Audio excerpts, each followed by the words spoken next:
नाजरीन आदाब, programme money matters में खुश आमदेद और मैं आपका मेज़बान अख्तर मलिक। नाजरीन, जैसा कि आप जानते हैं, ये प्रोग्राम एक काविश है कि हम आप तक मुख्तलिफ फिनेंशियल इंस्ट्रूमेंट्स के नशेब फराज आप तक ले आएँ, इंफॉर्मेशन आप तक ले आएँ, ताकि जब आप अगली बार कोई फिनेंशियल डिसीजन लें वो इन्फॉर्म्ड हो, पिछले से बेटर हो और आपके लिए रिजल्ट्स यील्डिंग हो। इस प्रोग्राम के जरिए हमने बहुत सारे फाइनेंशियल इंस्ट्रूमेंट्स पे बात की है और हर निशस्त में हम एक नई फाइनेंशियल इंस्ट्रूमेंट ले आते हैं जिसमें हम डीप डाइव करते हैं, रिस्क और रिटर्न प्रोफाइल्स उसके देखते हैं। आज की निशस्त में हम जो इंस्ट्रूमेंट लेके आए हैं वो है रिटायरमेंट प्लान्स, या आप उन्हें पेंशन प्लान्स भी कह लें।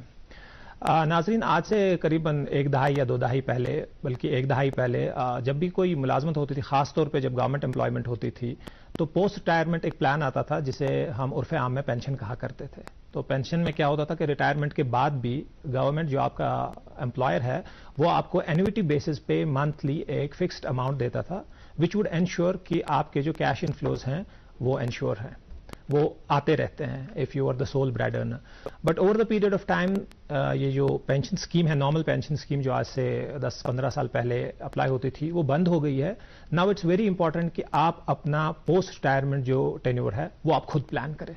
उसके लिए खुद आप अभी से इन्वेस्टमेंट्स करें और उसके लिए बहुत सारे इंस्ट्रूमेंट्स, बहुत सारे सर्विस प्रोवाइडर्स मौजूद हैं जिन पे हम डिस्कस करेंगे, उनमें डीप डाइव करेंगे, उनके नशेब फराज जानने की कोशिश करेंगे और आपके लिए सबसे बेहतर इंस्ट्रूमेंट क्या है वो भी जानने की कोशिश करेंगे। हमारे साथ हमारे मेहमान हैं। हमारे मेहमान इनाम साहब हैं। सबसे पहले इनाम साहब सहाफ़ी हैं। इनाम साहब ने बिजनेस, इकोनॉमिक्स और फाइनेंस पे मुतअद्दिद तहरीरें इनकी छपी हुई हैं। इनकी तहरीरों से भी इस्तिफ़ादा हासिल करेंगे। एजाज साहब हमारे साथ हैं, हमारे बाकी एपिसोड्स में भी हैं। इकोनॉमिक एनालिस्ट हैं, रिसर्चर हैं, काफ़ी इनकी नज़र बैंकिंग पे है, काफ़ी नज़र इनकी सैलरी जो इनकम या उससे इन्वेस्टमेंट लेकर मुंसलिक है उस पर उनकी नज़र है। इन दोनों से हम जानने की कोशिश करेंगे डिफरेंट पेंशन स्कीम्स पे। इनाम साहब, अगर मैं सबसे पहले शुरू करूं तो हमारे सामने जो सबसे इंपॉर्टेंट या सबसे बेसिक जो पेंशन स्कीम है, पेंशन फंड आता है जिसे प्रोविडेंट फंड कहते हैं जी, और उसमें हमारे बहुत सारे ऑप्शंस हैं। मैं चाहता हूं कि हम इनमें से हर एक पे अलग से डिस्कस करें, लेकिन सबसे पहले मैं गुजारिश करूंगा कि अगर हम ईपीएफ, एम्प्लॉय प्रोविडेंट फंड जो है, जो आज की डेट में अगर माना जाए one of the important pension schemes हैं, आपसे जानना चाहेंगे, उसके नट्स एंड बोल्ट्स जानना चाहेंगे। जी देखिए, ईपीएफ जो है, एम्प्लॉइज प्रोविडेंट फंड, ये हर किसी प्राइवेट ऑर्गेनाइजेशन जिसके 10 से ज्यादा एम्प्लॉई हों, तो उसके लिए मैंडेटरी है कि वो अपने सारे एम्प्लॉइज को एम्प्लॉइज प्रोविडेंट फंड में कवर करे। एम्प्लॉइज प्रोविडेंट फंड गवर्नमेंट की एक पेंशन स्कीम है जिसमें सारे एम्प्लॉइज को पेंशन रिटर्न मिलता है।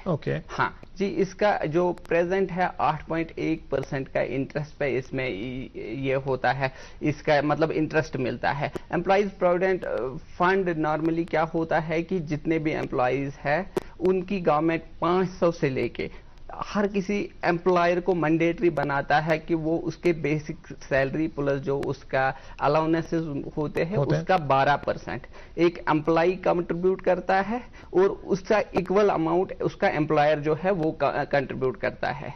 तो उसको इनाम साहब, यहाँ पे एक क्लैरिफिकेशन चाहूंगा कि मैं ऐसे मान लेता हूँ, एक एग्जांपल से अगर हम अपने नाज़रीन को भी समझा पाएं, अगर मेरी 100 रुपए मेरी मंथली इनकम है या मैं एनुअल इनकम कहूँ तो उसमें से 12 हम बेसिक अलाउंस, बेसिक सैलरी और मैं कह रहा हूँ 100 रुपए इज मेरा सीटीसी जो है ना, वो जो जिसको मैं कहूँ मेरी सैलरी है टोटल, वो मेरी 100 है, उसमें से आप कहते हैं 12% 12 रुपए मे बी सीटीसी का नहीं हो, लेकिन जो उसका मतलब चूंकि आपकी सैलरी जो होती है वो कभी कभी बहुत सारे हिस्सों में आपका हाउसिंग रेंट भी मिलता है, आपको अलाउंस मिलता है, कभी आपको ट्रैवल बेसिक सैलरी पे मिलता है। तो ये बेसिक सैलरी प्लस अलाउंस, उसका जो 12% आपका, अगर ये 100 रुपया बनता तो उसका 12% आप कंट्रीब्यूट करते हैं एज एन एम्प्लॉय। और इतना ही जो आपका एम्प्लॉयर है जो किसी भी प्राइवेट ऑर्गेनाइजेशन का है वो भी इतना ही अमाउंट करते हैं और गवर्नमेंट के जीपी फंड, इसमें ईपीएफ प्रोविडेंट फंड जो है उस बॉडी है उसमें जमा करते हैं। तो वहां पे उसका एक फिक्स्ड इंटरेस्ट होता है। आप नॉर्मली जब आप किसी ऑर्गेनाइजेशन में काम करना शुरू करते हैं और आपका मतलब वहां पे एज ए परमानेंट एम्प्लॉय करते हैं उस ऑर्गेनाइजेशन में, तो ये आपका कटना शुरू होता है। अप टू 5 इयर्स जब आपका ये पेंशन पैसा कटता है तो अगर आप उस ऑर्गेनाइजेशन में 5 साल से ज्यादा काम करेंगे तो उसका एक मेजर पोर्शन है जो आपके पेंशन में जाता है। अदरवाइज ये आप अगर विद इन 5 ईयर्स 3 साल 2 साल में ये करेंगे देन यू कैन आप उसको वापस निकाल सकते हैं, ये आपका पेंशन फंड नहीं रहता है। ओके तो ये इसमें बहुत बेसिक मिनिमम टेन्योर 5 साल का होना चाहिए 5 साल।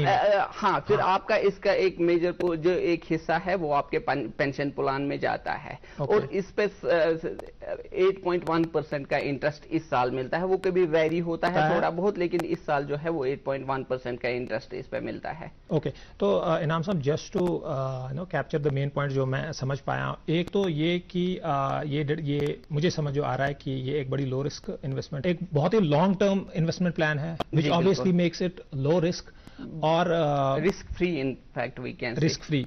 और इसमें आप कह रहे हैं कि मेरे पास गारंटीड रिटर्न्स हैं 8.1 because it's backed by government, so doesn't matter economy कहां जा रही है, इन्फ्लेशन कहां जा रही है, क्या हो रहा है, 8.1 जो आज की डेट में से फॉर एग्जांपल इंटरेस्ट आपको इस साल मिलेगा, मिल रहा है बिल्कुल 8.1% मुझे मिला। डिडक्शंस में 12% दे रहा हूं और 12% मेरा एम्प्लॉयर भी दे रहा है, कंट्रीब्यूट करता है और 24% जाता है। और एक बेनिफिट है कि आपको इसमें टैक्स डिडक्शन, टैक्स सेविंग मिलती है 1.5 लाख रुपए तक।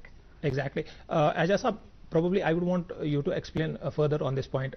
मुझे टैक्स डिडक्शन मिलती है 1.5 लाख रुपए तक, सिर्फ 1.5 लाख रुपए तक मिलती है या इसका कोई मुमासलत है उस 12% पे या कुछ ऐसा है? देखिए, गवर्नमेंट का सबसे बड़ा जरिया जो मोबिलाइजेशन ऑफ फंड्स होता है अपने खर्चे के लिए वो पब्लिक होता है, वो बैंक सेविंग्स हो या बाकी चीजें हो, लेकिन एक बहुत ही स्टेबल अकाउंट माना जाता है प्रोविडेंट फंड अकाउंट। ओके, तो गवर्नमेंट इसमें इंसेंटिव्स देती है, 2 बड़े इंसेंटिव्स जो कि इनाम साहब ने बहुत ही अच्छे से बताया। एक तो हो गया इंटरेस्ट रेट, इसका काफी बेहतर होता है compare to normal savings account. अभी अगर आप देखिए मार्केट रेट अभी चल रही है 6% मिल रहा है, लेकिन गवर्नमेंट अभी 8.1% दे रही है, तो वो पहला इंसेंटिव है। दूसरी चीज टैक्स बेनिफिट, जिसके बारे में बताऊंगा। टैक्स बेनिफिट आपकी जो इनकम होती है उसमें स्टैंडर्ड डिडक्शन होती है, उसके बाद एक पोर्शन होता है, उसको बोलता है कि बंदे ने कितना इन्वेस्ट किया है कुछ पर्टिकुलर चीजों में, जैसे किसी की इंश्योरेंस पॉलिसी है, right, that is considered as an investment. किसी का हाउसिंग लोन है, उसका EMI कटता है, that is considered as an investment. अब ये साल भर कितना इसने किया है उसमें ये भी कैलकुलेट होता है। जो प्रोविडेंट फंड किसी का 5,000 करता है, लेट से प्रोविडेंट फंड, तो ये साल का 60,000 बनता है। मीन जो 1.5 लाख का उसको फैसिलिटी है कि ये 1.5 लाख तक, हाँ 1.5 लाख तक, तो 60,000 उसको यहां से मिल सकते हैं। ओके, अब किसी का 10,000 करता है तो उसको 1,20,000 का मिल सकता है। ओके, सो ये वो वाला पोर्शन आपका इनकम वाला टैक्स फ्री हो जाता है। So this is an amazing benefit. NPS में इसे थोड़ा ज्यादा है, वो बाद में बात करेंगे जी, उस पे आया। सो ईपीएफ में एक और पॉइंट है कि अगर हम नाज़रीन को बता दें, ईपीएफ में आपका जो टैक्स बेनिफिट है उसकी अपर कैप 1.5 लाख तक है। आप 1.5 लाख तक ईपीएफ में इन्वेस्ट करके अपना टैक्स रिबेट पा सकते हैं। इनाम साहब, कमिंग बैक टू ईपीएफ, जो आप इससे पहले बात कर रहे थे कि इसमें क्राइटेरियाज हैं कि आप, जैसे आपने कहा कि कंपनी वो ईपीएफ उसमें रजिस्टर्ड होनी चाहिए, नंबर ऑफ एम्प्लॉइज आपने कहा कि जम्मू एंड कश्मीर में मोर देन 10 एम्प्लॉय अगर ऑर्गेनाइजेशन। लेकिन ये बात मैं थोड़ा यहाँ पे ऐड करूं कि अगर किसी की कंपनी है उसमें 10 लोग नहीं है, वो वॉलंटरली करना चाहते हैं, बट उस कंपनी पे बाइंडिंग नहीं है। लेकिन जो कंपनी 10 मेंबर्स या उससे ज्यादा एम्प्लॉय रखते हो उनको करना ही करना है, मैंडेटरी है उनके लिए। और इनाम साहब ये भी बता दें, इन केस वो एलिजिबिलिटी क्राइटेरिया में आप कोई कंपनी है या कोई फर्द नहीं पड़ता, तो क्या कोई पैरेलल स्कीम है ईपीएफ की जो वो अवेल कर सकता है? हाँ, ईपीएफ की नहीं है, लेकिन गवर्नमेंट की जो प्रोविडेंट फंड है, प्रोविडेंट फंड का दूसरा जो है पब्लिक प्रोविडेंट फंड जिसको बोलते हैं, वो कोई भी इंडिविजुअल जो 18 साल से बड़ा हो, वो बिजनेसेस, मैं गवर्नमेंट एम्प्लॉयमेंट करता हूं, मेरी वहां पे कोई पेंशन स्कीम है, फॉर एग्जाम्पल कोई बंदा बिजनेस करता हो, वहां पे पीपीएफ जो है पब्लिक प्रोविडेंट फंड कोई भी बंदा अवेल कर सकता है। तो अगर मेरा ईपीएफ का बेनिफिट नहीं है, मैं एक छोटी कंपनी में काम कर सकता हूं, मैं पब्लिक प्रोविडेंट फंड में वो अवेल कर सकता हूं ऑलमोस्ट सिमिलर बेनिफिट्स के साथ। इनाम साहब, प्रोबेबली हम पीपीएफ पे और थोड़ी गुफ्तगू करेंगे और उसके बाद एनपीएस पे भी बात करनी है, लेकिन नाजरीन वक्त हुआ चाहता है एक छोटे से ब्रेक का। मिलते हैं ब्रेक के बाद।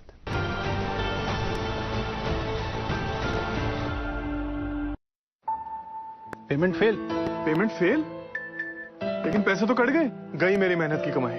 हो जाएगी भरपाई, फिक्र मत करो मेरे भाई। अगर डिजिटल ट्रांजैक्शन फेल हो जाए और अकाउंट से पैसे कट जाए तो बैंक वक्त से पैसे लौटाएगा, वरना कॉम्पेंसेशन की फराहमी। नहीं तो आरबीआई के ओम्बड्समैन से शिकायत करें आप। या बिल, मेरी फीस। आरबीआई कहता है जानकार बनिए, चौकन्ने रहिए। Here gravity and physics don't call the shots, and sound travels slower than you. This is a different kind of place. That's why we're looking for different kind of people, for whom excellence is not a job, but a way of being, be it in the sky or on the ground. We are looking for an invincible team of invincible people. People who are a cut above. Join the Indian Air Force to be a cut above. एक है जमीन मेरी, एक है मौका मेरा, इसमें सब लगाऊंगा, अपने इरादों से मजबूत एक घर बनाऊंगा। हाँ शुक्ला जी, भिजवाना सिर्फ अल्ट्राटेक ही। अल्ट्राटेक ही क्यों? आप ही ने तो कहा था कि घर जिंदगी में सिर्फ एक ही बार बनता है। घर एक, मौका एक, इसलिए सीमेंट भी देश का number 1। UltraTech, India's number 1 cement. लड़को आओ, चलो मश्क करो। अरे रुक यार, मेरे बैंक अकाउंट में गलत दाखिले का मसला हो गया है। तो बैंक को शिकायत करना। बैंक को लिखे 1 महीना हो गया है, पर वो गूगली पर गूगली डाले जा रहा है। तो आरबीआई के बैंकिंग लोकपाल को इन्फॉर्म करो। रुक, मैं समझाता हूँ। जैसे क्रिकेट में तीसरा अंपायर, वैसे ही आरबीआई का बैंकिंग ओम्बड्समैन। आरबीआई कहता है, अगर बैंक अपनी शिकायत को 1 महीने में नहीं सुलझाता तो आप आरबीआई के कंप्लेंट मैनेजमेंट सिस्टम पर ऑनलाइन शिकायत कर सकते हैं। ये आरबीआई का आसान तरीका है आपकी शिकायत सुलझाने का, और वो भी मुफ्त। आरबीआई कहता है, जानकार बने, चौकन्ने रहें।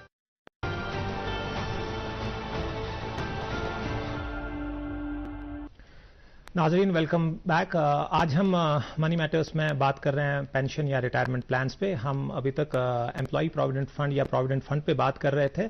अब इस निशस्त में हम बात करेंगे एनपीएस और पीपीएफ पे। इनाम साहब, ब्रेक में जाने से पहले हम बात कर रहे थे पीपीएफ पे, और आपने हिंट किया था कि पीपीएफ एक ऐसी स्कीम है जो उन लोगों के लिए जो ईपीएफ में एलिजिबल नहीं है, मोर और लेस सेम बेनिफिट्स के साथ उनके लिए पीपीएफ की एक स्कीम भी है और किसी भी। लेकिन अगर कोई किसी के पास ईपीएफ नहीं है वो पीपीएफ ले सकता है। लेकिन पीपीएफ हर किसी के कोई भी काम करता है, अपना बिजनेस करता है, अपना और कोई काम करता है, उसके लिए कोई भी नॉर्मल 18 साल से बड़ा इंडियन सिटीजन है, इनफैक्ट फॉर सम एनआरआईज भी ये स्कीम अप्लाई होती है, एज वेल ये स्कीम अप्लाई होती है। तो किसी के लिए भी स्कीम, इसमें भी यही है। लेकिन इसमें एक चीज है कि आपका जो है 15 साल तक आपको कंट्रीब्यूट, अगर आप 18 साल और आप किसी भी टाइम, मतलब आप up to 60 years of age, किसी भी टाइम आप ये शुरू करना चाहते हैं आप कर सकते हैं। लेकिन 15 साल तक आपका पैसा जो है वो इसमें बंद रहेगा, मतलब फिक्स ये टाइम पीरियड है इसमें कि आपका। परफेक्ट। इनाम साहब, इससे पहले कि हम एनपीएस पे जाएं, एक सवाल, ये ईपीएफ और पीपीएफ, इसके लिए क्या करना है किसी को? If somebody wants to open an EPF और पीपीएफ अकाउंट, कहां पे अवेलेबल है वो अगर आप बता दें तो बेहतर है। देखिए, ईपीएफ का है कि उसको वो एम्प्लॉय, जहां पर वो एम्प्लॉय होगा, वो उसकी अपनी ऑर्गेनाइजेशन उनके लिए कि मैंडेटरी है, नया एम्प्लॉय ने ज्वाइन किया उसके लिए करें। लेकिन पीपीएफ के लिए, उसके लिए नॉर्मली जो पब्लिक बैंक्स है हमारे, एसबीआई है, दूसरे बैंक में भी एजाज साहब बताएंगे कि जेएंडके बैंक आता है कि पब्लिक बैंक्स जितने भी हैं हमारे पास, वहां पे पीपीएफ का अकाउंट आप खोल सकते हैं। जी, बहुत ही सिंपल तरीका है। वो एक फॉर्म देते हैं, वो आप ऑनलाइन भी डाउनलोड कर सकते हैं। शायद पोस्ट ऑफिस में भी ये अवेलेबल होती है, online as well as offline, दोनों बिल्कुल पोस्ट ऑफिस में। तो आप वो करके, और ये आपका मंथली फिर खुद ही डिडक्ट हो जाता है। परफेक्ट, थैंक यू इनाम साहब। आई थिंक हमने प्रोविडेंट फंड को डीपली एनालाइज किया है और ये जाना है कि इसके प्रोज एंड कॉन्स क्या हैं।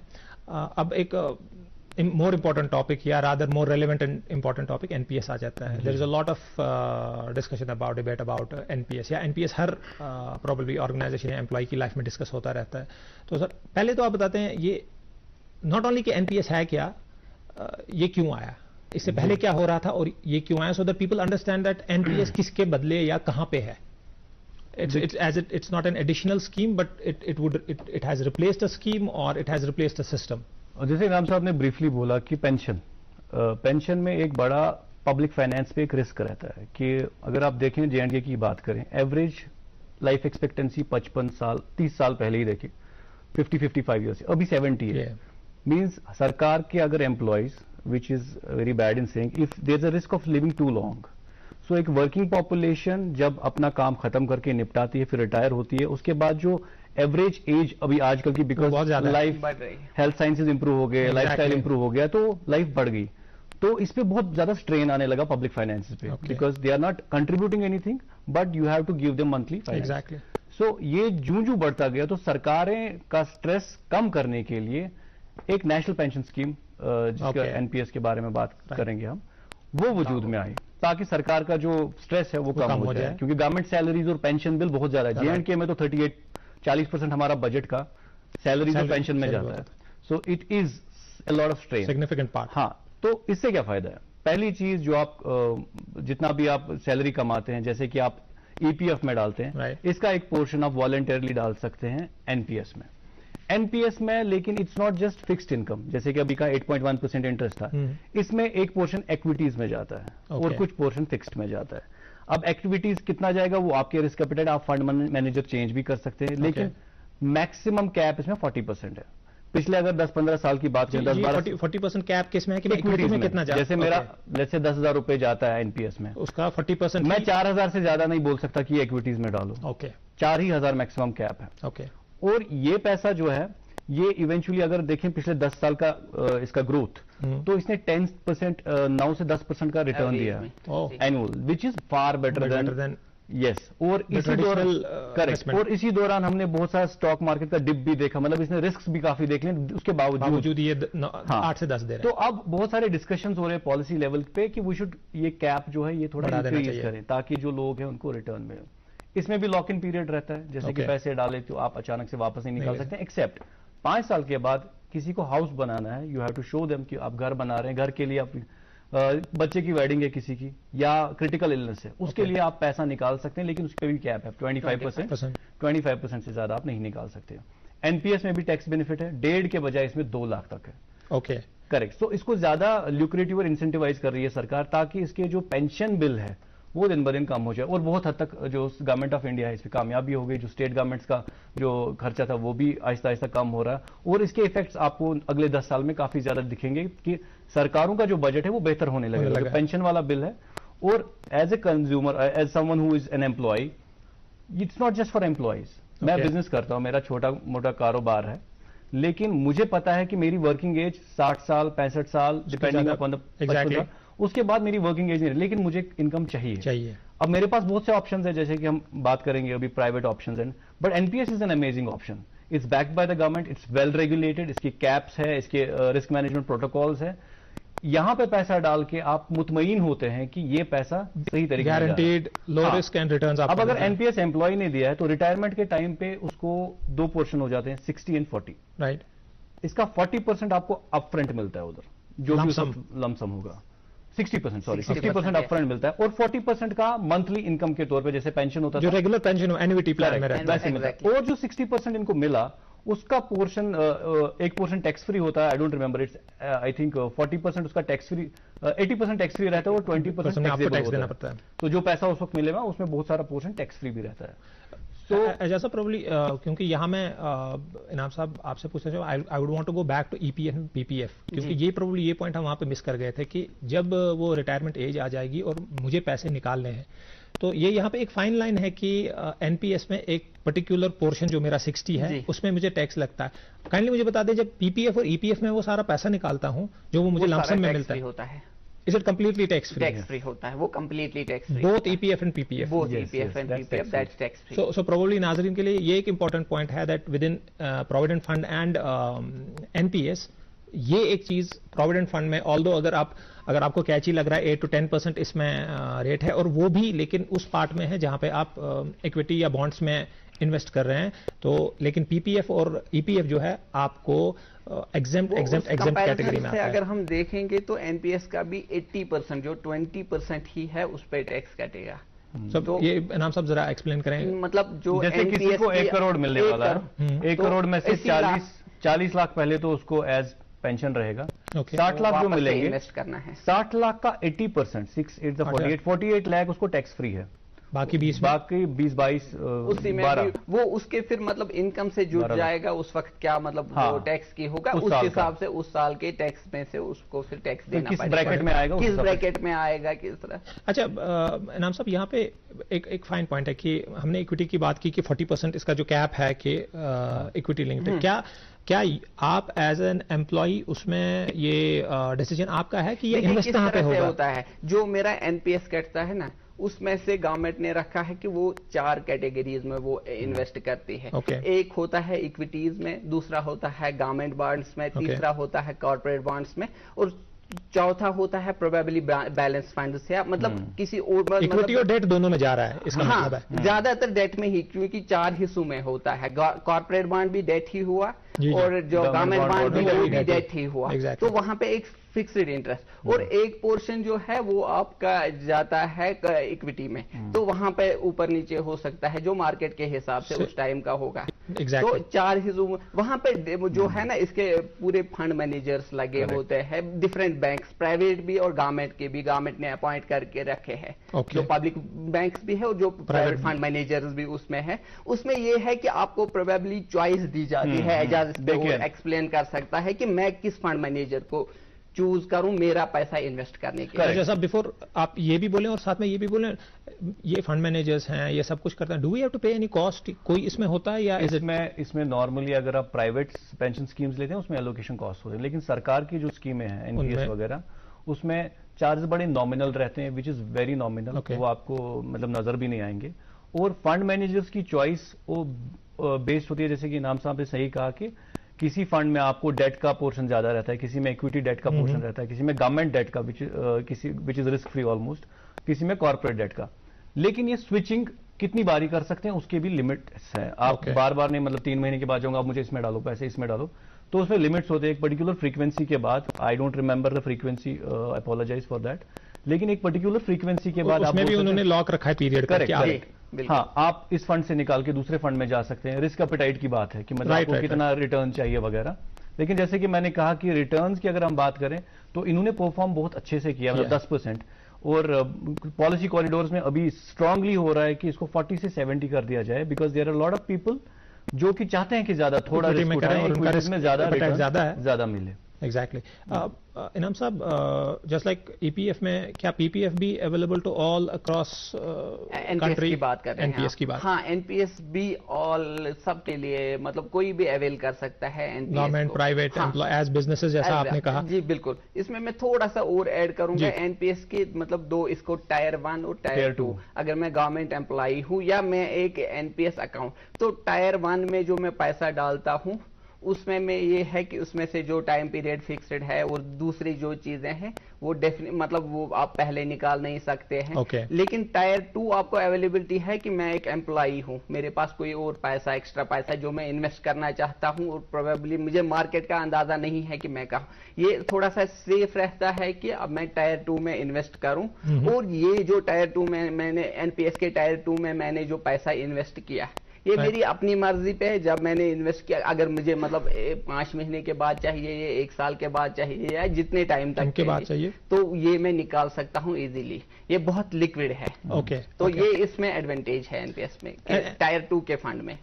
तो अगर हम इसको ऐसे समझें, टियर 1 जो है वो एक पेंशन प्लान रहेगा, टियर 2 जो है वो एक इन्वेस्टमेंट प्लान। बिल्कुल सही बात है। वो एक इन्वेस्टमेंट जिसमें बहुत फ्लेक्सिबिलिटी है कि आप पैसा डालेंगे जब आपके पास है, जितना अवेलेबल है उतना डाल सकते हैं, मल्टीप्लाइज द 500 के, तो जब चाहे तब निकाल सकते हैं।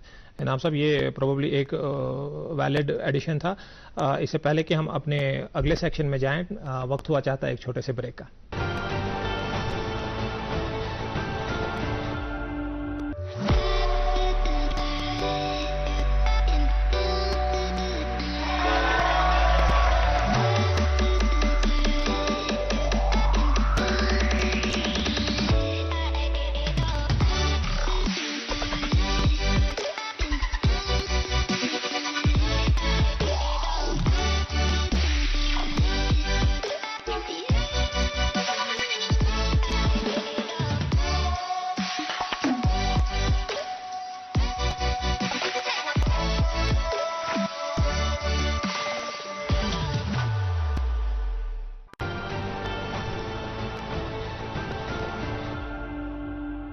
नाजरीन वेलकम बैक। ब्रेक में जाने से पहले हम एनपीएस पे डिस्कस कर रहे थे।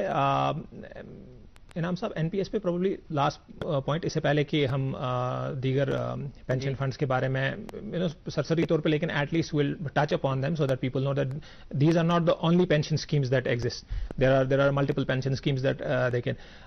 एक तो आपसे कंफर्म करना चाहता हूं कि मैं दोबारा ये कंफर्म करना चाहता हूं, एक तो ये कि both private and government employees are eligible for NPS. जी बिल्कुल। दूसरा मैं because while we were discussing probably थोड़ा इसमें ये है थोड़ा सा कि गवर्नमेंट एम्प्लॉइज को जो स्पेशली रिसेंटली जो भी उसके लिए के अकाउंट मस्ट बनता है। Okay. लेकिन प्राइवेट एम्प्लॉई अगर मैं किसी प्राइवेट ऑर्गेनाइजेशन तो मेरे लिए अपनी मतलब इस पे वॉलंटरली मैं करना चाहूं नहीं भी करूं तो नहीं भी करूं तो नहीं, लेकिन गवर्नमेंट एम्प्लॉइज के लिए मैंडेटरी है। ओके। दूसरी बात मैं कहूं, एजा साहब ने के साथ जब हम डिस्कस कर रहे थे तो प्रोबेबली ज्यादा डिस्कस हो रहा था towards the equity part which was the 40%। ये जो 60% हमारा है अभी, जो 60% है, at what rate does it grow? क्या वो भी एक जेनरिक नॉमिनल 7%? नहीं, वो बताना बहुत मुश्किल होगा। इंटरेस्ट रेट साइकिल पे डिपेंड करता है। जैसे कि अभी देखेंगे कि आप गवर्नमेंट ऑफ इंडिया काफी ज्यादा बोरोइंग कर रही है, ओके, तो भी इंटरेस्ट रेट्स हाई है और इन्फ्लेशन की वजह से भी रेट साइकिल ऊपर चल रहा है। अभी आपने कोविड में देखा, जब इकोनॉमी स्लो डाउन थी तो बहुत रेट्स कट की थी, उस वक्त एग्जैक्टली गवर्नमेंट बॉन्ड्स पे भी उतनी ही रेट्स चल रही थी, या कॉर्पोरेट बॉन्ड्स पे भी वही बिहेवियर होता है। तो इंटरेस्ट रेट साइकिल्स ऊपर नीचे जाता है, उसका एग्जैक्ट इफेक्ट आपके फंड पे चढ़ता है। तो इसमें ऐसा जैसे कि प्रोविडेंट फंड में 8.1 ऐसा नहीं है, लेकिन एक होता है कि एक फिक्स्ड इंटरेस्ट होता है और एक सिक्योर्ड इंटरेस्ट, ये गारंटीड होता है। कितना भी होगा, एक सिक्योर्ड होता है, गारंटीड होता है। ये जो आपका इक्विटी पोर्शन है उसमें वो guarantee percentage changes of the interest, लेकिन जैसे कि उन्होंने कहा कि interest portion is guaranteed. So probably what we can say in, because what I am trying to present to our audiences, अपने नाजरीन के लिए मैं ये बताना चाहता हूं कि ईपीएफ, पीपीएफ और एनपीएस में ऑल्दो एनपीएस की जो 60% की परसेंटेज हो शायद वो कम हो, but again it's low risk, yes it's very, again it's guaranteed, again it's long term, long period. बिल्कुल। तो अब इनाम साहब, एजा साहब, दोनों से ये सवाल है, ईपीएफ या पीपीएफ और एनपीएस, इनके बगैर हमारे पास क्या ऑप्शंस है? अगर आप मुख्तसरन उन पे बात करना चाहें, हमारे जो पेंशन या रिटायरमेंट प्लान्स, क्या ऑप्शंस हैं एक एम्प्लॉय के पास? जी देखिए, बहुत सारे स्कीम्स है इसके बगैर। देयर आर कुछ गवर्नमेंट की स्कीम्स है, कुछ इंश्योरेंस कंपनीज जो है इंश्योरेंस, उनकी अपनी स्कीम्स है बहुत सारी जी। तो गवर्नमेंट की स्कीम्स में जो मेजर है, एक वो है अटल पेंशन योजना, लेकिन वो क्या है कि वो नॉर्मली जो लो इनकम, जिनकी इनकम बहुत ज्यादा, उनके लिए ज्यादा नहीं, उनके लिए वो ज्यादा बेनिफिशियल है। उसमें ये है कि आपको 1000 से 5000 तक का पेंशन मिलेगा, और अटल पेंशन योजना की मैं बात कर रहा हूं, और उसमें जो आपको मंथली जो आपको कंट्रीब्यूट करना वो ज्यादा नहीं है, वो 350 से 400 तक के लिए है। अगर आपको 5000 का पेंशन चाहिए तो जो मतलब जिनकी आमदनी उतना ज्यादा है नहीं है, उनके लिए एक ये सिक्योर्ड। लेकिन ये है कि अगर कोई बंदा है कि उसकी अभी आमदनी ज्यादा नहीं है, उसको एटलीस्ट ऐसी स्कीम से शुरू करना चाहिए, सेविंग करना चाहिए कि 300-400 या 500 रुपया महीने, उतना ज्यादा नहीं, जो एक बंदा अफोर्ड कर सकता है। ओके, तो इससे शुरुआत करनी चाहिए, फिर वो आगे जाके किसी और बड़ी स्कीम बड़ा भी कर सकता है। Exactly correct. और इसके अलावा जैसे कि कोई बंदा है जिसकी बिजनेस इनकम लेट से 2 से 3 लाख महीने की है, उसको पता है कि मतलब after 60 he won't be able to work, उसके खर्चे वैसे हैं, तो उसको एक बड़ा प्लान चाहिए, तो वो गवर्नमेंट प्लान पे डिपेंड नहीं कर सकता है। उनके लिए private schemes, ULIPs which has insurance as well as अपना पेंशन स्कीम, तो आपका रिस्क कवर भी देते हैं, उसके अलावा आपको पेंशन बेनिफिट्स भी दे देते हैं। उसके प्रीमियम ज्यादा होते हैं ऑफकोर्स, जो आपसे जैसा आपको चाहिए, अब मुझे 60 साल के बाद मंथली इनकम चाहिए लेट से 2 लाख रुपए, तो उसी के हिसाब से आपका प्रीमियम, इसी तरीके से आप फंड उसमें चूज करते हैं कि आपका इक्विटी में कितना जाना चाहिए, आपका उसमें कितना चाहिए। उसमें लॉक इन पीरियड थोड़ा फ्लेक्सिबल रहता है कंपेयर टू, और इसमें रिस्क कवर रहता है और टैक्स बेनिफिट भी रहता है आपका रहता है। Okay, correct. So there is a whole gamut of products available in the market for people who want not just employees, जैसे कि बिजनेसेस की मैंने बात की, समबडी सेल्फ एम्प्लॉयड, किसी की रेंटल इनकम आती है जी, वो भी कर सकता है, किसी का बिजनेस इनकम आता है, और लोअर स्टार्ट ऑफ सोसाइटी के लिए कि बहुत ही अच्छी स्कीम गवर्नमेंट ऑफ इंडिया ने अटल पेंशन योजना निकाली है, जिसमें मजदूर लोग, जिसमें वो सारे इन्वॉल्व हो जाते हैं, जो अदर स्कीम्स में अफोर्डेबल है, बहुत अफोर्डेबल है और easily accessible through any bank. So that is important. बहुत बहुत शुक्रिया इनाम साहब, एजाज साहब। हमने डिस्कशन किया। नाजरीन, आज हमने रिटायरमेंट प्लान्स या पेंशन स्कीम्स पे डिस्कस किया। हमने ईपीएफ और पीपीएफ के बीच जो डिफरेंस है वो जाना। हमने एनपीएस के नशेब फराज डिस्कस किए। कुछ और प्राइवेट या गवर्नमेंट स्कीम्स जो हैं उन पे हमने नजर दौड़ाई। लेकिन नाजरीन, इस प्रोग्राम में या इससे पेशतर या इसके बाद में जो प्रोग्राम्स आने वाले हैं, ये जो सारी स्कीम्स हम डिस्कस कर रहे हैं, उसमें एक ज़रूरी बात मैं बता दूं कि ये जितनी भी स्कीम्स हैं, हमारा वक्त जो होता है कम होता है, उसमें मुमकिन नहीं है कि हम उस स्कीम की सारी डिटेल्स आपके सामने रखें। There are lot of fine points जो आपको खुद फिर जानने हैं। There are lot of customisations जो जाननी है। बट आज का जो टेक अवे है with pension and retirement schemes is कि ये आपको एक डिसिप्लिन्ड इन्वेस्टमेंट इंस्ट्रूमेंट देता है। वो एक एडेज से मैं प्रोबेबली ये इख्तिताम ये प्रोग्राम करूंगा। वो कहता है ना कि the price of discipline is always lesser than the cost of regret. तो नाजरीन, इस वादे के साथ कि अगली बार आपसे फिर मिलते हैं, लेते हैं आपसे इजाजत। खुदा हाफिज।